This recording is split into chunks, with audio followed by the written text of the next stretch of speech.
As we speak, there are amazing things happening in the world of medicine, rewriting the rules of possibility. In France, an artificial heart beats like a real thing. Scientists have grown a living pancreas that makes its own insulin.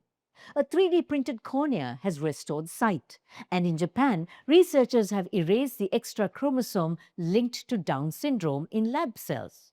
Just years ago, they were science fiction. Today, they are reality. Welcome to Kaleidoscope with Savithri Rodrigo, where stories matter.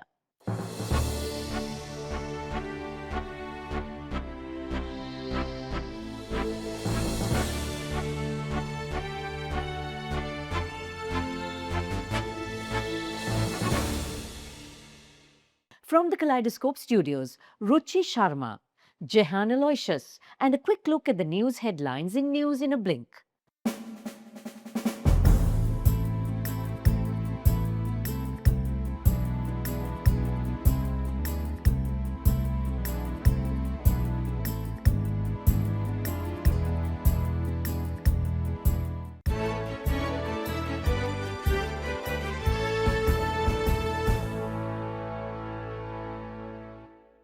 When the Bengal bandit strikes, there's mayhem in the bungalow.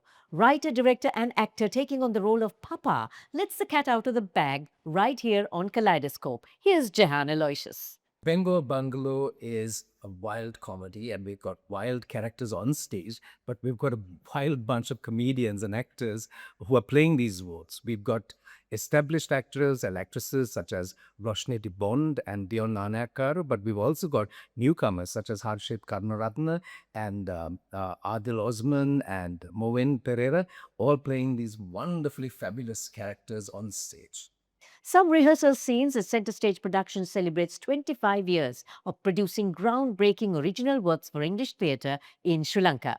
We are so glad that this year we are staging one of our most loved comedies, Bengal Bungalow, with this amazing cast. And it is not just a restaging of the old show, it is actually a reimagined version, which will have a new reimagined set, and even characters and situations have been tweaked a little bit. So you're not getting just the old show, you're getting a much more exciting show that actually reflects my journey as well and where I am right now, because this play was first staged 22 years ago.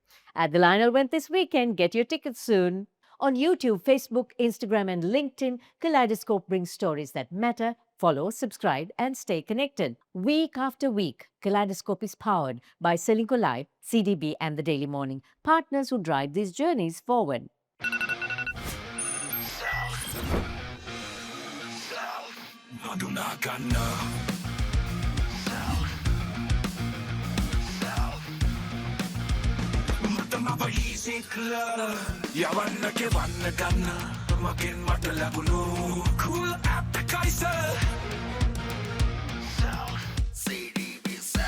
Introducing CDB Self, the digital wallet that makes life easy.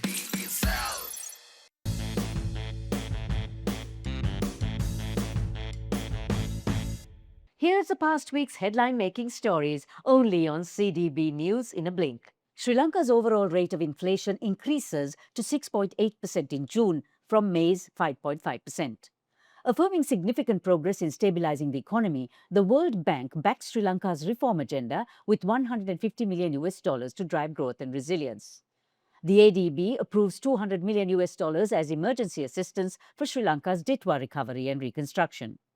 Sri Lanka's export sector records 6% growth, with apparel, tea and rubber contributing to overall growth performance. Pope Leo XIV appoints Reverend Father Anton Ranjit Pilyanagam as the new Bishop of Jaffna. In our market sketch, here's your weekly snapshot of how the markets have moved. Foreign sales and low daily turnover have kept the all share price index of the Colombo Stock Exchange flat, with waning investor interest. Global oil markets are heading for their biggest quarterly decline since the COVID-19 pandemic.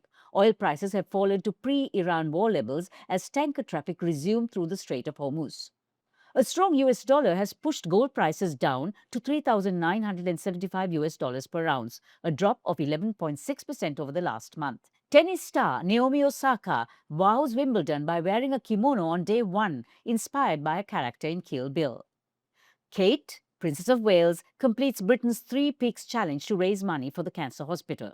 A southern elephant seal nicknamed Neil becomes a local celebrity for the chaos he causes in Tasmania.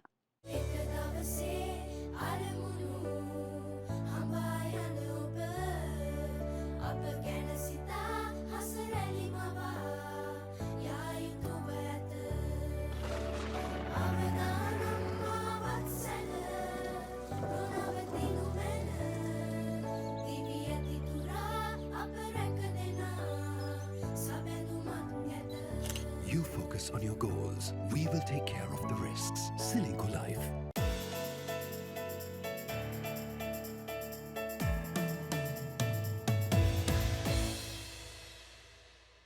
The world's creative leaders gathered in Cannes last week for the CannesLions International Festival of Creativity, the Oscars of advertising.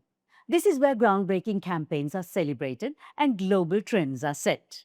Making history for Sri Lanka, Ruchi Sharma, founder of Human Sense, joined the jury this year, the first ever from our country and the first to have a Cannes finalist way back in 2010. Besides being on the Cannes shortlist jury, she also represents Sri Lanka on the D&AD Impact Council, both a first for Sri Lanka. With decades of creative leadership across Asia and the US, she discusses the CannesLions and beyond for Sri Lanka on Kaleidoscope SriLanka Live Dialogues today. What did you see at CannesLions this year?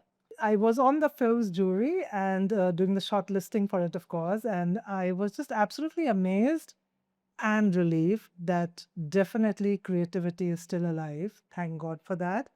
And it was really amazing because at some level it was a very, very rigorous process. And it did amaze me that does the industry still have that kind of funds to enter these award shows? And I'm really looking forward to seeing what's going to win soon. I mean, that will be the icing on the cake. But yeah, I'm sure so is everybody else. So I'm going back a couple of decades now. You were one of the first to bring in a finalist to Cannes for the 100-year Energizer campaign. Looking back, what resonated with the jury, do you think, at the time to make that campaign a finalist? Creative trends keep changing. And this, let's also remember that this Cannes finalist was won quite a few years back. But what it really did was, I think at some level, it was for the Energizer battery, and it was a beautiful commentary, the political commentary, which is still relevant for the times about how the political parties keep changing, but this brand has been consistent for 100 years. And I think that reality, the fact that it was rooted in very Sri Lankan politics, at the same time, the reality of the insight that the more things change, the more things that stay constant have far more value, was a great celebration that the jury saw, I think. So I think the unique voice was what really stood out. So did that finalist spot what did it do for the industry landscape in Sri Lanka? A lot of people came and congratulated me, but honestly, for me, more than the personal glory, I was amazed at the fact that it really changed the belief in the industry, I would like to say, and especially in the agency that I was working with at that point, Phoenix Ogilvy. The same creatives who felt they cannot reach for the stars were suddenly thinking sharper. It built a sense of confidence in their abilities and their skill sets. It made them realize that even a small voice from a small island stands out on the brilliance of a global stage like Cannes. And I think for me, that was the most satisfying outcome of that finalist. So what really happens behind the scenes at Cannes? What makes a campaign stand out? It's a little bit of a lottery, though, because it really depends on the collection of jurors that come in. And that's why the shortlisting jurors are extremely important, because the sheer volume of entries that come in, you need someone to first literally shift the wheat from the chaff, And after that only gets into the final rounds. And remember, it's the entire global stage. So that's the amount of entries are ridiculous. It actually gives you a little bit of, jury fatigue as well. So you have to keep pausing and reminding yourself that you're actually judging an entire country's creative output that's coming out. But unsurprisingly, the things that really rise to the surface are always the same that have been for years. Definitely craft, definitely ideas, but I think more and more courage and things that are shaping the society and shaping behavior. I think that's a very, very important thing that's coming out now. Where does Sri Lanka's creative industry, advertising industry stand compared to global creatives?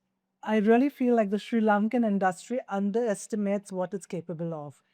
we do so much with so little. Our resources are so little, and yet the kind of impact we can have and we do have is tremendous.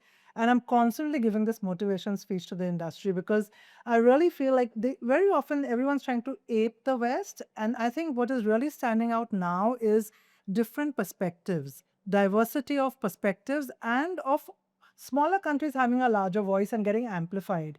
And I keep telling the industry and the creators that I work with, keep looking at the local insights that you have, but then craft it at a global level so that then it stands out in the sheer idea and the execution of it.